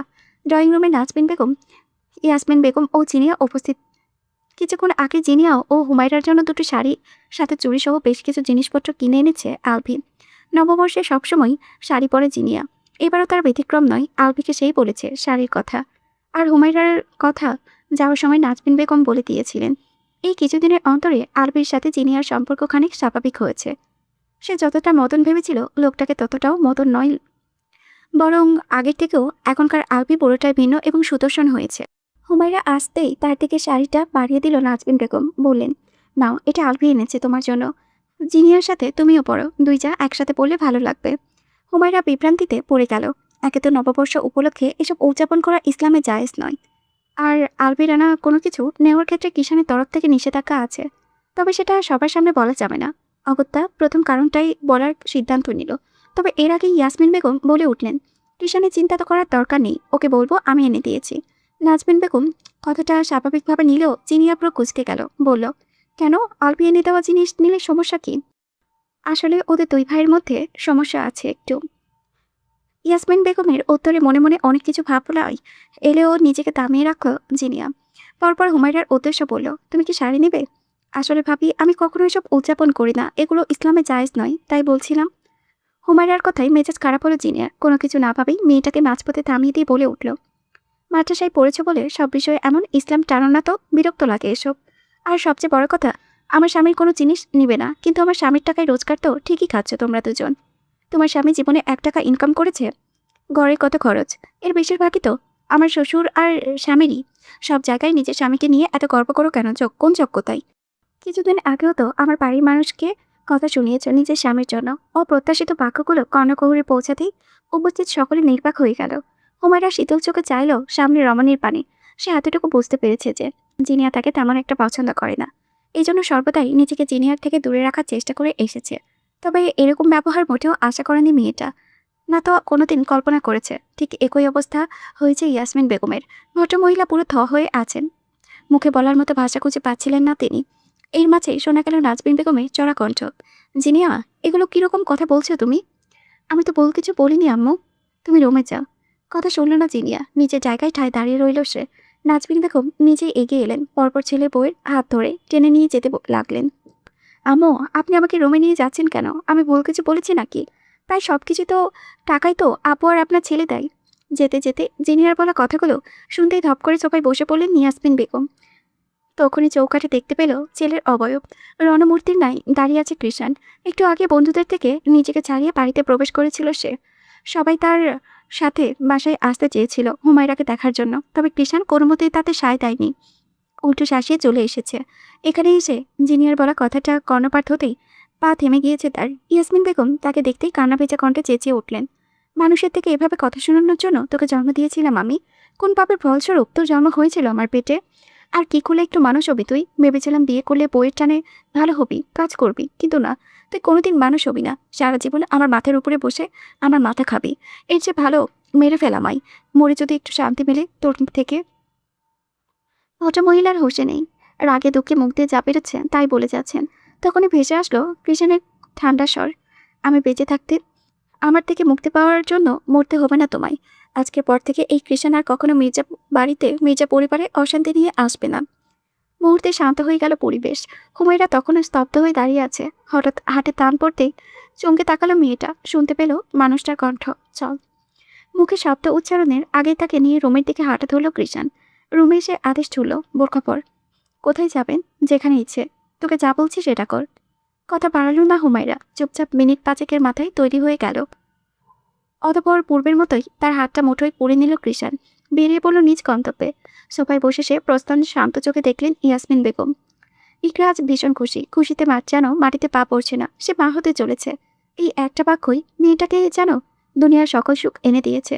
প্রথম দফায় খুশিতে কতক্ষণ কেঁদেছে ওমারের বুকে মাথা রেখে। এবেলায় এসে বাড়িতে ফোন লাগাই। বেশ সময় নিয়ে তার কল ধরলেন ইয়াসমিন বেগম। কল রিসিভ হতেই মায়ের উদ্দেশ্যে সালাম চুকে ভালো মন্দ জিজ্ঞেস করে নিল। পরপর মায়ের কণ্ঠে কেমন অস্বাভাবিক ঠেকাতে প্রশ্ন ছুড়ল, কিছু হয়েছে আম্মু? আর হুমায়রা কোথায়? ওকে কল দিলাম ধরছে না। কিছুক্ষণ নীরব থেকে ঝরঝর করে কেঁদে দিলেন। ইকরা হতভম্ব, অহচকিত। বিচলিত গলায় জানতে চাইল, আম্মু কাঁদছো কেন তুমি? কি হয়েছে বলো আমায়। ইয়াসমিন বেগম কেঁদেই যাচ্ছেন। অতঃপর ভাঙা গলায় মেয়ের কাছে সব খুলে পড়লেন। পৃষ্ঠে অপর পাশ থেকে কোনো সারা শব্দ পাওয়া গেল না। কিছুটা সময় নীরব রইল। এরপর হুট করে কল কাটার শব্দ হলো। ইয়াসমিন বেগম সাথে সাথে কল ব্যাক করলেন। কোনো রেসপন্স তবে মিলল না। একের পর একটা কল দিয়েও আর মেয়েকে পেলেন না। কৃষাণের সাথে অনিশ্চিত ভবিষ্যতে এর জার্নিতেও নিশ্চিন্তে ঘুমিয়ে পড়েছে হুমায়রা। গাড়ি চলার মাঝখানে কখন যে চোখ লেগে আসায় মানুষটার কাঁধে ঘুমিয়ে পড়েছে তার জানা নেই। একটা সময় ঘুম ভাঙল তার। তবে চোখ খুলে কাঙ্ক্ষিত ব্যক্তিটিকে দেখার পরিবর্তে যা দেখল তা স্বপ্নেও আশা করেনি মেয়েটা। সবটা ছিল অপ্রত্যাশিত, অকল্পনীয়, সম্পূর্ণ ভাবনার বিপরীতে। দিনে যখন সুখ আনবো কিনে, সেদিন আবারও ফিরবো তোমার সঙ্গে। ততদিন রেখো আমায় মনে। এই একটি ছন্দের তালে হুমায়রার জীবন থেকে চলে গেল পুরো 6টি মাস। প্রকৃতির রং বদলিয়েছে, ঋতু বদলিয়েছে, দিন বদলিয়েছে, মানুষ বদলিয়েছে, তবে হুমায়রার অপেক্ষার প্রহর আজও বদলায়নি। সে আজও বেলা করে কৃষাণে বলে যাওয়ার শেষ এই বাক্যটি স্মরণে এনে একের পর একটা দিন কাটাচ্ছে। সেদিন গভীর করে হুমায়রার কানে ফিসফিস করে এই কথাটা বলেই গিয়েছিল কৃষাণ। তারপর যখন তার ঘুম ভাঙে তখন আর দেখা মেলেনি মানুষটার। চোখ খুলে নিজের সামনে অর্ণাকে আবিষ্কার করেছিল হুমায়রা। মেয়েটা কিছুক্ষণ বিস্ময়াভূত হয়ে তাকিয়েছিল। পরপর হকচাকানো স্বরে অর্ণার উদ্দেশ্যে জিজ্ঞেস করেছিল, আমি এখানে কিভাবে এলাম? তোর ভাইয়া কোথায়? ভাইয়াই তোমাকে এখানে এনেছে। তারপর আম্মুর সাথে কতক্ষণ কথা বলে একটু আগেই কোথায় যেন চলে গেল। রমণীর নেত্রযুগল অশান্ত হলো পথচকুলে ছোটে মামনির কাছে। রেখা বেগম রুমে শুয়ে শুয়ে ফোন স্কল করেছিল। তখনই দরজার নিকট হতে বেঁচে আসলো পরিচিত কণ্ঠের সালাম। তিনি স্বাভাবিকভাবেই সালামের জবাব দিল। পরপর ভাগ্নের দিকে ফিরে চাইলেন। সাথে সাথে কাঙ্ক্ষিত প্রশ্নের সম্মুখীন হলেন, উনি কোথায় গিয়েছেন মামনি? আপনাকে কিছু বলেছে? কোথায় গিয়েছে জানি না, বলেছে সময় হলে ফিরবে। হুমায়রার নিজের রুমে ফিরে আসে, হাত দুটে মুখ গুজে চুপ করে বসে রয়। অমনি স্মরণে আসে ঘুমের করে শোনা মানুষটার কণ্ঠ। কথাগুলোর অর্থ পুরোপুরি বুঝতে সক্ষম হয় না, শুধু বুঝতে পারে তার জীবনের অপেক্ষা নামক অধ্যায়ের সমাপ্তি আরও বহুদূর, যার পৃষ্ঠা উল্টাতে উল্টাতে আজ 7 মাসের কৌটায় গিয়ে পৌঁছিয়েছে। এই অবধি কৃষাণের সাথে সামান্য যোগাযোগও হয়নি হুমায়রার। ইয়াসমিন বেগম যে ফোনটা দিয়েছিলেন তা আনেননি সে। মামনি মোবাইল দিয়ে প্রথম এই 2-1 মাস কল করে দেখত মাঝে মধ্যে, তবে সবসময় নাম্বারটি বন্ধ পেয়েছে। একটা সময় থেমে যায় সে। সকল চেষ্টা বাদ দিয়ে দিন কাটাতে থাকে নিজের মতো। প্রতিবেশী মহিলাগুলোর তাকে নিয়ে বড্ড মাতামাতি। এই অবধি বেশ কয়েকটা বিয়ের প্রস্তাবও নিয়ে এসেছেন তারা। হুমায়রাকে বারবার বুঝিয়েছে এসব নেশাখোর বকাটে ছেলে কখনো ভালো হয় না, আর না তো কারো পরোয়া করে। ভালোবাসা এদের কর্ম নয়। হুমায়রাকেও কখনো ভালোবাসেনি তার স্বামী। সে আর কখনোই ফিরবে না। আরও কত কি! অথচ তাদের কোনো পরামর্শই কানে নায়নি মেয়েটা, যার দরুন এখন সকলের প্রতি একটা অনীহা তৈরি হয়ে গিয়েছে। তবে সবচেয়ে অবাক করা বিষয় হলো এই 6 মাসে রেখা বেগম একেবারে ভদ্রমহিলা ছিলেন। এই অবধি কোনো কিছু নিয়ে হুমায়রাকে কোনোরূপ কষ্ট দেননি তিনি। এতদিনে বোধহয় মেয়েটার প্রতি একটু ভালোবাসা তৈরি হয়েছে তার। তবে সেটা কি আদৌ সত্যি, নাকি এর পিছনেও লুকিয়ে আছে অন্য কোনো কারণ বা দায়বদ্ধতা? মির্জা নিবাসের প্রতিটি কোণে আজকাল নীরবতা চেয়ে যায়। কোথাও কোনো রাগারাগি নেই, ধমকাধমকি নেই, কারো ঘাটতারামি নেই। শুধু আছে এক অদ্ভুত শূন্যতা, যে শূন্যতার ভিড়ে একেবারে কুটিয়ে গেছে ইয়াসমিন বেগম। আজ তার দুটো সন্তানই তার থেকে দূরে। একজনকে তিনি নিজের দোষেই হারিয়েছেন, হাজার চেয়েও আর তার খোঁজ পাননি। আর অপরজনের সাথে তার অভিমান করে এই অবধি বাপের বাড়িতে পা রাখেনি, আর না তো কখনো কথা বলেছে। ভদ্রমহিলা এখন প্রতিনিয়তই কাঁদেন, নিজের ভুলের জন্য নিজেকে ঘৃণা করেন। তিনি এখন বলছেন পরের সন্তান যতই গুণবান ও আদর্শ হোক না কেন, তারা কখনো নিজের হয় না। অথচ তিনি সব ক্ষেত্রে তার ছেলেকে অবহেলা করেছেন। বারবার নিজের জায়ের ছেলে চরিত্রে মুগ্ধ হয়ে নিজের ছেলেকে কথা শুনিয়েছেন, কিন্তু এটা বলে বসেছেন যে আর কখনো আপন হয় না। সেদিন আলপি বাড়িতে ফেরার পর জিনিয়ার আচরণ সম্পর্কে যখন তাকে সবকিছু খুলে বলেন ইয়াসমিন বেগম, তখন আলপির তরফ থেকে উত্তর আসে, এখানে জিনিয়া যা বলেছে সবকিছু তো সত্যিই ছোট আম্মু। শেষ। এরপর আর কোনো কথা বলেননি তিনি। চুপচাপ নিজের রুমে এসে ভেবেছিলেন এই দিনগুলোর কথা, যেদিন নিজের ছেলের চেয়েও বেশি আদর দিয়ে আলবিকে বড় করেছিলেন তিনি, অথচ তার স্ত্রী আজ তাদেরকেই থাকা খাওয়ার কোটা দেয়। ওই দিন জিনিয়ার উপরে বেশ রাগ হয়েছিল তার, তবে নাজমিন বেগম জবাব দেওয়ার আর কিছু বলতে পারেননি তিনি, যার দরুন সবটা রাগ ঝেড়েছে কৃষাণের ওপরে। অবশ্য তিনি সবসময় ছেলের উপরে রাগ দেখাতেন, তবে সেটা ছেলেকে ভালো করার আশায়। কথার দ্বারাতে যেন ছেলেটা শোধরায়, কিন্তু তার পন্থা বলছিল যা আজ হাড়ে হাড়ে টের পান তিনি। হয়তোবা এখন তার বকাটে ছেলেটা পুরোপুরি শুধরে গিয়েছে, কিন্তু আফসোস সে এখন তার কাছে নেই। অবশ্য সেদিন ইচ্ছে করে কৃষাণকে আটকায়নি তিনি, চেয়েছিলেন এই জেদ থেকেই তার ছেলে মানুষ হোক। তবে আজকাল বড্ড বুকটা পড়ে ছেলেটার জন্য। রান্নাঘরে অন্যমনস্ক হয়ে রান্নার কাজ করেছে জিনিয়া। এখন ঘরের বেশিরভাগ কাজকর্ম সেই করে, যা আগে হুমায়রা করতো কোনোরূপ প্রতিক্রিয়াহীন। নাজমিন বেগমের কথায় রান্না করে এলেও কোনো কিছু পারে না বিদায় নীরব দর্শক হয়ে দাঁড়িয়ে থাকতো সে। নাজমিন বেগম ও ইয়াসমিন বেগম জানতেন সে হুমায়রাকে সাহায্য করে আর রান্না শেখার চেষ্টা করে, তবে তেমন কিছুই না। সে দাঁড়িয়ে দাঁড়িয়ে রান্না শেখার ভান করত, মাঝে মাঝে হুমায়রাকে টুকটাক প্রশ্ন করতো রান্না নিয়ে। হুমায়রা অভ্যাস মোতাবেক বিনয়ী স্বরে জবাব দিত, অতঃপর নিজেই মতো করে কাজ করতো সব। জিনিয়া এখন মনে হয় মেয়েটা আসলে ভালো ছিল, তার বোধহয় উচিত হয়নি সেই দিন এরকম আচরণ করা, তবে ভেতরে থাকা ইগোর কারণে তা স্বীকার করে না। মনে মনে প্রায় সময়ই হুমায়রার স্মরণে এলেও চুপ থাকে। জোহরে সালাত আদায় করে বিছানায় কণিকের জন্য এলিয়ে দিল হুমায়রা। তখনই ফোন হাতে রুমে এলো অর্ণা। শরীররত বোনকে দেখেই প্রশ্ন করলো, আপু তোমার কি শরীর খারাপ? না তো। তাহলে এমন সময় শুয়ে পড়লে যে মন খারাপ? হুমায়রা সূক্ষ্ম হাসল। এই মেয়েটাই একটু বেশি চিন্তা করে তাকে নিয়ে। দিনে অগন্তিবার জিজ্ঞেস করবে, আপু তোমার কি মন খারাপ? হুমায়রার মুখে একটু হাসি না দেখলেই হলো ওর। না রে বোনু, আপুর মন খারাপ না, এমনিতে একটু শুয়েছিলাম। শোয়া থেকে উঠতে উঠতে জবাব দিল হুমায়রা। পিস্টে অর্ণা এসে তার পাশেই বসলো, বলল, দুলাভাইয়ের কথা ভাবছো? মন খারাপ আপু তোমার, তাই না? আচ্ছা, তোমার কি মনে হয় দুলাভাই কি আদৌ ফিরবে? হুমায়রা অবাক হয়ে 12 বছরের মামাতো বোনের কথায় বয়সের তুলনায় একটু বেশি পেকে গিয়েছে বোনটা। শান্ত স্বরেই উত্তর করে, জানি না, সবকিছু আল্লাহর উপরে ছেড়ে রেখেছি, তিনি যা চান তাই হবে। অর্ণা কপাল কুচকায়, বলে, তোমার কি কষ্ট হয় না? কখনো একটু কাঁদো না তুমি? আবার অন্য জায়গায় বিয়েও করো না। মানুষের সামনে কেঁদে নিজেকে ভাঙতে নেই, পরে মানুষের সেই ভাঙা হৃদয়টাকেও আবার আয়োজন করে ভাঙবে।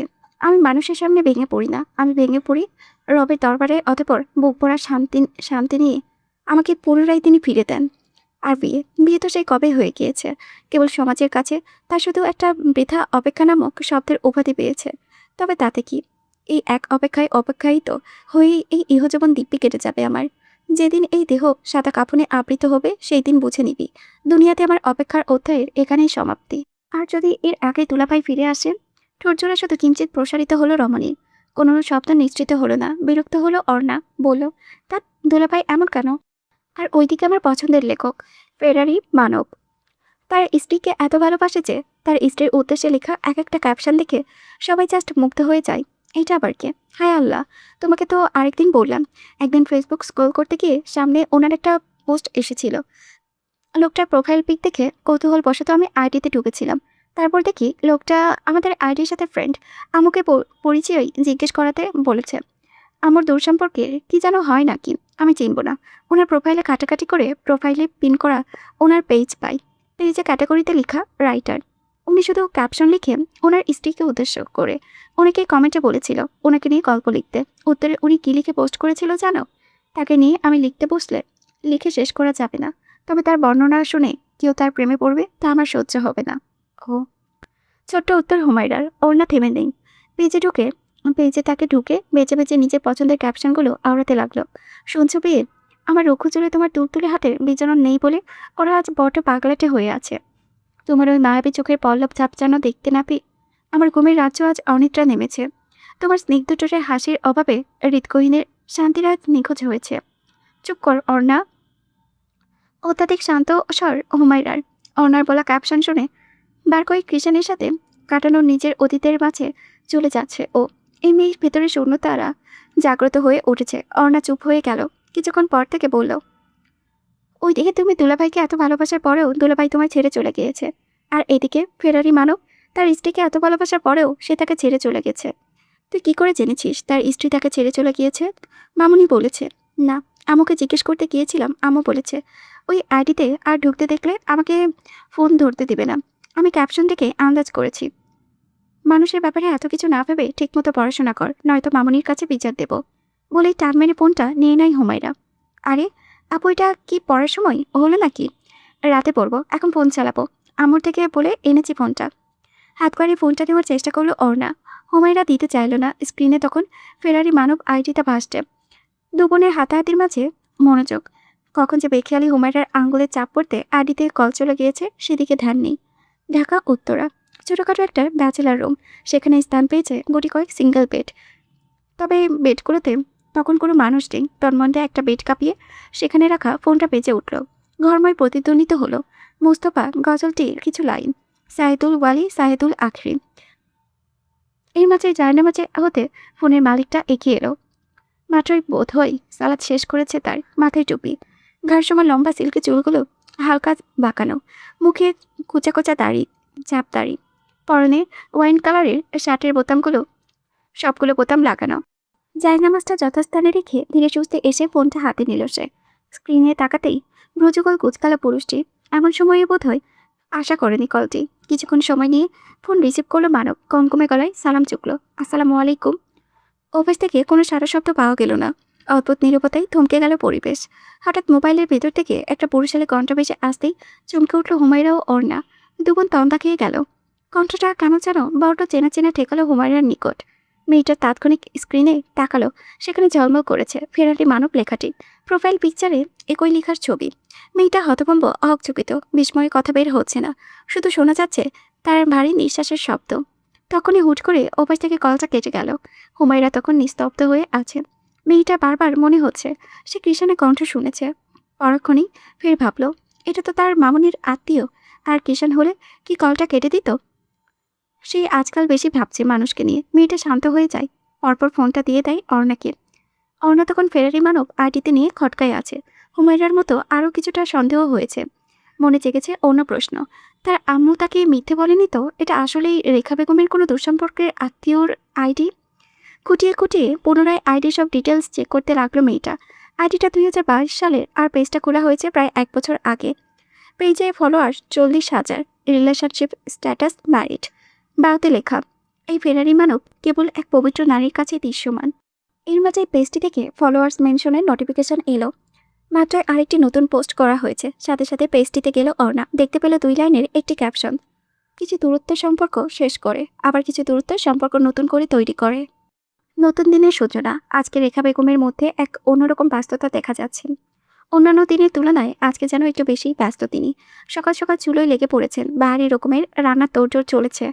হুমায়রার এদিকটাই এগিয়ে এলো। মামুনির এত আয়োজন দেখে প্রশ্ন চলল, আজকে কি কেউ আসবে মামুনি? তোর মামা আসবে। ও, তার মামা কাজের ফাঁকে সপ্তাহে একবার বাড়িতে আসেন। সেদিন সাধ্য অনুযায়ী ভালো কিছু রান্না করেন রেখা বেগম। তবে এত আয়োজন কখনো করতে দেখেনি হুমায়রা। মেয়েটা খানিক অবাক হয়ে গেল, তবে মুখে কিছু বলল না। আমাকে কিছু করতে হবে? না, দরকার নেই। তুই বরং গিয়ে মামুনির মেশিনে কটা জামা সেলাই করে ফেল। অনেকগুলো জামা কাপড় পরে আছে। আচ্ছা। সংসার সামলানোর পাশাপাশি কাপড় সেলাইয়ের কাজ করেন রেখা বেগম। এলাকার প্রায় সব মহিলাদেরই কাপড়ই তার হাতে সেলানো। ভদ্রমহিলার সেলাইয়ের হাত বেশ দক্ষ। হুমায়রাও অনেক আগেই সেলাইয়ের কাজ শিখিয়ে দিয়েছেন। বিয়ের আগে যখন সে পাত্রাশাই থেকে বাসায় আসতো তখন বেশিরভাগ কাজই তাকে দিয়ে করাতেন রেখা বেগম। মেশিনে এসে বসলো হুমায়রা। সেখানে প্রায় 20টির মতো 3 পিস কেটে রাখা। সবগুলোই এক একটি মহিলার। মহিলাটিকে চিনে হুমায়রা। এই কয়েকদিনে বেশ কবারই রেখা বেগমের কাছে এসেছেন তিনি। একদিন হুমায়রার রুমেও এসেছিল। সেই দিন তাকে দেখেছে সে। হুমায়রা মনোযোগ সহকারে কাপড় সেলাই করেছিল। এর মাঝে মলিন মুখে রুমে প্রবেশ করলো অর্ণা। সেদিকে তেমন একটা ধ্যান দিল না হুমায়রা। বোনের নিকট তীরপায়ে এগিয়ে এলো অর্ণা। ডাকলো, আপু। বল। ফেরারি মানব আইডিটি পেজটি কোনোটি খুঁজে পাচ্ছি না। আম্মু বোধহয় ব্লক করে দিয়েছে। কর্মরত হাতখানা থামিয়ে ব্রু কুচকে তাকালো হুমায়রা। বলল, ঠিকই আছে, সারাদিন ওইসব নিয়ে পড়ে থাকিস কেন? আম্মু দেখেনি তো আমি যে ওই আইডিতে গিয়েছি? সকালে উঠে হুট করে এসব করেছে। তুমি একটু ব্লক থেকে খুলে দাও না আপু। আমি এসব পারি না। আমি কি মোবাইল সম্পর্কে অত বুঝি নাকি? তুই তো আমার থেকে ভালো বুঝিস। আমি চেষ্টা করেছি কিন্তু পারি না। না, তুই কিন্তু আজকাল বেশি বাচ্চামি করছিস। যা গিয়ে গোসল শেষে কোরআন তেলাওয়াত কর। সকালে তো একবার পড়লাম তোমার সাথে। মোবাইল স্ক্রল করার সময় তো বলিস না সকালে স্ক্রল করেছি, এখন করব না। তুমি দিন দিন কেমন যেন হয়ে যাচ্ছ। আগে আবার সব আবদার রাখতে। বিরস মুখে বলল অর্ণা। হুমায়রার পূর্ণ দৃষ্টি নিক্ষেপ করলো ছোট বোনের ওপরে। পরপর দুহাতের আঁচলায় বোনের কপাদয় নিয়ে বলল, ক্ষণস্থায়ী এই জীবনেই মায়ের দীর্ঘস্থায়ী এই জীবনটাকে ভুলে যাস না বোন আমার। এই দুনিয়ায় আমরা হলাম মুসাফিরের মতো। নিজের কর্মটুকু নিয়ে আবারও খোদার দরবারে ফিরতে হবে আমাদের। আর দিন দিন তোর জীবনের সবচেয়ে মূল্যবান বয়সটা আসছে। যৌবনকালের ইবাদত আল্লাহর সবচেয়ে প্রিয়। এই সময় অনেক প্রবৃত্তি ও আবেগের তাড়না থাকে। এসব উপেক্ষা করে যে যুবক যুবতী আল্লাহর বন্দেগীতে মগ্ন থাকবে, কিয়ামতের দিন সে আল্লাহর আরশের নিচে আশ্রয় পাবে। হাদিসে আছে, 7 শ্রেণীর লোককে আল্লাহ তাআলা সেদিন কিয়ামতের আর আরশের ছায়া দান করবে। সেদিন তার ছায়া ছাড়া আর কোনো ছায়া থাকবে না। তাদের মধ্যে একজন হলো যুবক যুবতী, যার যৌবনকালে কেটেছে আল্লাহর ইবাদতের মধ্যে। অরুণা মন দিয়ে শুনে বোনের কথা, কিয়ামতের ভয়াবহতা সম্পর্কে অবগত সে। হুমায়রা তাকে বলেছে। সে বাথরুম মেয়ের মতো উত্তর করল, আচ্ছা এখন থেকে আমি মোবাইল কম চালাবো, ইবাদত করার চেষ্টা বেশি করব। হাসলো হুমায়রা, বলল, এই তো লক্ষ্মী বোন আমার, তুই যা, আপু আসটি, এই জামাটা শেষ করে। আচ্ছা। তপ্তরাতে ঝলমলে দুপুর। নামাজের শেষ পর্ব করে জায়নামাজ ছেড়ে উঠল হুমায়রা আর অর্ণা। তখনই কক্ষে প্রবেশ করলেন রেখা বেগম। হুমায়রাকে আপাতমস্তক পর্যবেক্ষণ করে বললেন, কদিন আগে যে মামনি তোকে নতুন একটা জামা বানিয়ে দিয়েছে, ওটা পর আজকে। এটাও তো প্রায় নতুনই মামনি, আর নতুন জামা কেন পরবো? তোর মামা দেখলে বলবে তার ভাগ্নিকে আমি জামা কাপড় বানিয়ে দিই না, যেটা বলেছি সেটা কর। আচ্ছা। রেখা বেগম চলে গেলেন। হুমায়রা অত কিছু না ভাবলেও অর্ণার মনে খটকা লাগে তার মায়ের আচরণে। সে তার বাবাকে খুব ভালো করে চেনে। ভদ্রলোক কখনোই তার স্ত্রীর উঠে গিয়ে হুমায়রার ব্যাপারে কোনো কথাই বলবেন না। আজ অব্দি দেখেনি অর্ণা। সে কিছুক্ষণ ভেবে পরপর পরপর রুম থেকে বেরিয়ে যায়। হুমায়রা আলমারি খুলতেই চোখের সামনে কাঙ্ক্ষিত একটা দৃশ্য দেখতে পাই। জামাটা ওয়াইন কালারের, যেটা ক্রুশানের সবচেয়ে প্রিয় কালার। কিছুদিন আগেই ওটা বানিয়ে রেখেছে রেখা বেগম। জামাটা দেখেই সর্বপ্রথম মানুষটার কথা মনে পড়েছিল হুমায়রার। আচ্ছা, মানুষটা কি এভাবে বেলা অবেলায় তাকে মনে করে? কোনো একটা ক্লান্ত বিকেলে তার মতোই কি বিষণ্ণতা হানাতাই তার হৃদয় গহীনে। একটি বারের জন্য কি ইচ্ছে হয় না তার কাছে ছুটে আসতে? হয়তো বা না, ইচ্ছে হলে কি আর অতগুলো দিন সামান্য যোগাযোগটাও করতো না? কিন্তু মানুষটার চোখে যে স্পষ্ট ভালোবাসা দেখেছিল হুমায়রা, প্রতিটি আচরণ কথাবার্তা বুঝিয়ে দিত মানুষটা তাকে ভালোবাসে। তবে এই ভালোবাসার পরিণতি এমন কেন হলো? একটা সুখের সংসার কি হওয়া যেত না? কি এমন হয়ে যেত একটা সুখের সংসার হলে? এত এত অভিযোগ অভিমানের মধ্যে মাটি চাপা দিয়ে নিজের প্রিয় পুরুষের প্রিয় রং রঙিন হলো হুমায়রা। চোখ বুজে লম্বা শ্বাস নিল, উচ্চারণ করলো প্রিয় 3টি শব্দ, সুবহান আল্লাহ ওয়ামিল ওয়ামিল ওয়াকিল। রেখা বেগমের রুমে চুপটি করে বসে আছে হুমায়রা ও অর্ণা। বসার রুমে থেকে মানুষের কথাবার্তা শোনা যাচ্ছে। তার মধ্যে একটা চেনা কণ্ঠ হুমায়রার। একটু আগে যার কাপড় সেলাই করেছে সেই মহিলার কণ্ঠ এটা। সাথে কিছু পুরুষালী কণ্ঠ শোনা যাচ্ছে। অজানা আশঙ্কায় বুক কাঁপে মেয়েটার। পাশে থাকা অর্ণার উদ্দেশ্যে জিজ্ঞেস করে, ওনারা কেন এসেছে এখানে? অর্ণা চুপসে যায়। রেখা বেগম তাকে সাবধান করে গিয়েছে হুমায়রাকে কিছু না বলতে। বাইরের যে ভদ্রমহিলা এসেছেন তিনি বেশ বিত্তশালী। তার একমাত্র ছেলের বউ মাস কয়েক আগেই পালিয়ে গিয়েছে। আজ সেই ছেলের সাথে হুমায়রার বিয়ে দিতে যাচ্ছেন রেখা বেগম। ছেলেদের বলেছেন হুমায়রার স্বামী মারা গিয়েছে। বেশ আগে থেকে সবার অগোচরে বিয়ের সব কথাবার্তা সেরে নিয়েছেন রেখা বেগম ও তার স্বামী। নিশ্চয় বিয়েটার পেছনে তাদের কোনো বড় স্বার্থ আছে, নয়তো এর আগে যত বিয়ে এসেছে সেগুলোতে রাজি হননি তারা। স্বার্থ সম্পর্কে অর্ণা অবগত নয়। সেও এতটুকু আগে বিয়ের ব্যাপারে জেনেছে।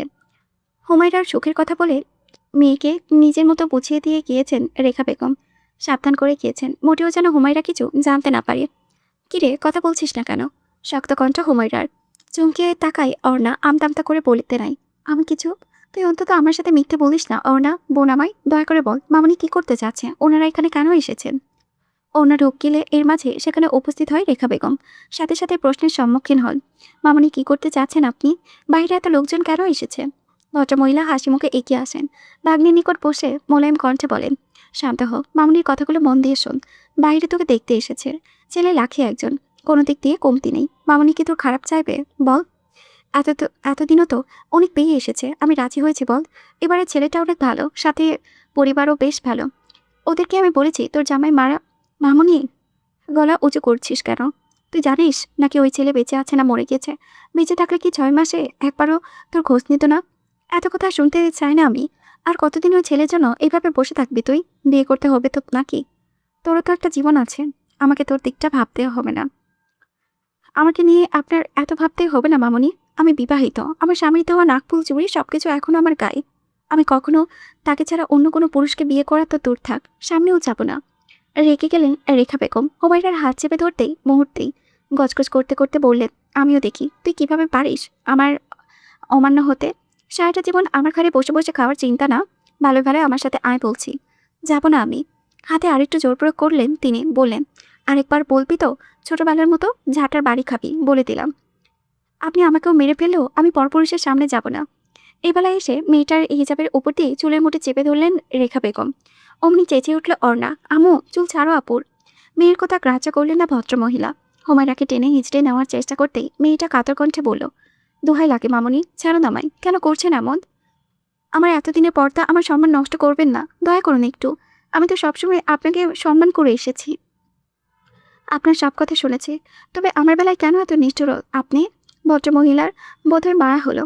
তিনি হাত আলগা করে শান্ত কণ্ঠে বললেন, সেজন্যই তো তোর ভালোটাই চাইছি আমি। আমার কথা মেনে নে মা। মেজাজ খারাপ হলো হুমায়রার। সে এক ঝটকায় রেখা বেগমের আলগা হওয়া হাতটা ছাড়িয়ে ফেলল। নির্দিষ্ট দূরত্বে এসে বলতে শুরু করলো, আপনি জানেন আমি এখনো বিবাহিত, আমার স্বামী আছে। তাহলে আমাকে অন্য পুরুষের সামনে প্রদর্শন করতে কিভাবে ভালো চাইছেন আপনি? আপনি কেন এমন মামুনি? আপনি সবসময় আমাকে চোখের বিষ ভেবে এসেছেন, খাওয়া থেকে নিয়ে পুরোটা জীবন ঘোটা দিয়েছেন, অথচ আমাকে যেভাবে খাটিয়েছেন এর বিনিময়ে একটা অচেনা মানুষের ঘরেও অনায়াসে 3 বেলা খাবার জুটত। আর আমার মা বাবার দিয়ে যাওয়া জিনিসপত্রের কথা নাই বললাম, তবুও জীবনে কখনো আপনাকে অসম্মান করিনি আমি।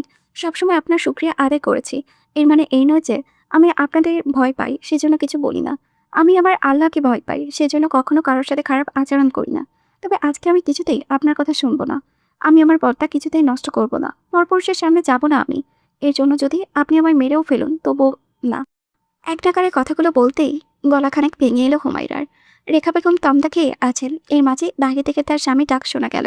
কিছুক্ষণ ভাগ্নির দিকে অবাক চোখে তাকিয়ে থেকে স্থান ত্যাগ করলেন তিনি। সাথে সাথে হুমায়রার খাটের সাথে হেলান দিয়ে মাটিতে বসে পড়ল। অর্ণার উদ্দেশ্য বলল, দরজাটা লাগিয়ে আয়। অর্ণা তাই করলো। পরপর এসে বসলো হুমায়রার পাশে। রহস্যই প্রশ্ন ছুড়ল, আপু দুলাভাই তো তোমার খোঁজ খবরও রাখে না, নিজের মতো হয়তো নেশা করে বখাটে পনায় মেতে জীবন কাটাচ্ছে সে। তবে তুমি কেন এত সহ্য করছো? তোরা যেই চোখে একটা নেশাখোর বখাটে পুরুষটাকে দেখিস, আমি সেই চোখে আমার স্বামীকে দেখি, আমার কিশোরী মনে স্থান পাওয়া একমাত্র হালাল পুরুষকে দেখি, যার জন্য যার মূল্য একটা নারীর জীবনে সবচেয়ে বেশি। অর্ণা চুপ রয়, শান্ত চোখে তাকিয়ে রয় হাঁটুতে মুখ গুজে রাখা আপুর পানে। তখনই দরজার বাহিরে থেকে রেখা বেগম রাগেশ্বরে ভেসে এলো, হুমায়রা দরজা খোল, বেশি পেরেছিস তুই। অর্ণা অর্ণাও মায়েরটাকে সাড়া দিল না। রেখা বেগম এবার আরও রেগে গেলেন, বললেন, দরজা না খুললে কিন্তু দরজা ভেঙে ফেলবো আমি। ওনাদের কথা দিয়েছি আমি, আজকে তোর বিয়ে হবে। আমার স্বামী থাকতে আমি কখনোই অন্য কাউকে বিয়ে করব না। তোর স্বামী মারা গেছে অলক্ষী কোথাকার, আর কখনো আসসালামু আলাইকুম শাশুড়ি আম্মা। ওর স্বামী ফিরে এসেছে, আপনার থেকে যে অনেক বোঝাপড়া আছে, এত তাড়াতাড়ি মরে গেলে হয়? ভদ্রমহিলার কথা শেষ করতে পারলেন না। প্রতিমতেই পেছন থেকে একটা চেনা পরিচিত পুরুষারই ভরাট কণ্ঠের জবাব দিয়ে থেমে গেল। উপস্থিতি সকলের উৎসব দৃষ্টি মুহূর্তে দরজায় দাঁড়ানো কণ্ঠের মালিকের উপরে নিবদ্ধ হলো। রেখা বেগম চমকে গেলেন, বুক শুদ্ধ ছাপ করে উঠল তার। সময় নিয়ে পেছনে ফিরতেই চোখ বড় বড় হয়ে গেল। দরজার কাছে ভদ্রভাবে দাঁড়িয়ে আছে স্বয়ং কৃষাণ মির্জা। তবে বেশভূষা পুরোটাই আগের কৃষাণের থেকে ভিন্ন।